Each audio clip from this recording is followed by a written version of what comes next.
Верувале или не, Велика Британија сонува да стане Албанија. Нашата албанска соседка стана топ тема во Брексит кампањата во Велика Британија. Толку голема што албанскиот премиер се почувствува повикан да се замеша. Британците ќе излезат на референдум на 23 јуни за да кажат дали нивната земја треба да остане членка на Европската Унија или за неа е подобро да го напушти Европското друштво. Министерот за правда Майкл Гов сака земјата да излезе од Унијата и даде автогол со контраефект кога на извесен начин стави знак на еднаквост помеѓу Велика Британија и Албанија. Според неговата визија, Британија, ако излезе од ЕУ, ќе им се придружи на земји како Босна, Украина или Албанија. Овие земји, рече Гов, слободно тргуваат со Унијата, но не се приморани да ги применат европските строги правила. Тоа ќе биде во срцето на нашиот нов аранжман со Унијата, рече министерот. Ете тоа се според Гов срекните балкански земји кои имаат пристап до европскиот пазар, но не се обврзани да ги усвојат сите правила на внатрешниот европски пазар.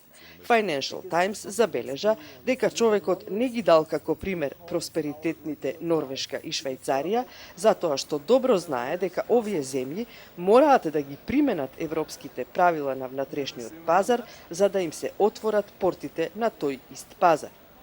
Противниците на Брексит кои искористија овој министерски автогол за својата кампања, па сега низ Лондон циркулираат автобуси на кои пишува ако излеземе од Унијата ќе станеме како Албанија. На плакатите албанското знаме се вее на кралската Бакингем палата.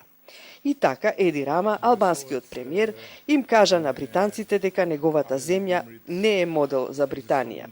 Може би треба да бидам горд што Албанија стана централна тема во британската дебата, но кога слушам дека Майкл Гов сака да го напушти партнерството со Франција или Германија и да влезе во партнерство со Албанија, морам да кажам дека се чудам, напиша Рама. А Financial Times раскажа интересна случка. Уредникот на весникот бил на вечера со Еди Рама во Тирана. Рама на новинарот му раскажувал како било во времето на Енвер Хоџа и рекол дека престанал на својот син да му ги раскажува тие кошмарни времиња, бидејќи детето не можело да верува и го гледало таткото како да е тотално луд. Британскиот хумор на новинарот доведе до следниот заклучок. Можеби идните генерации британски деца ќе ги гледаат своите татковци како да се тотално луди и нема да можат да веруваат дека еден ден во минатото еден британски министер сонувал Велика Британија да стане Албанија.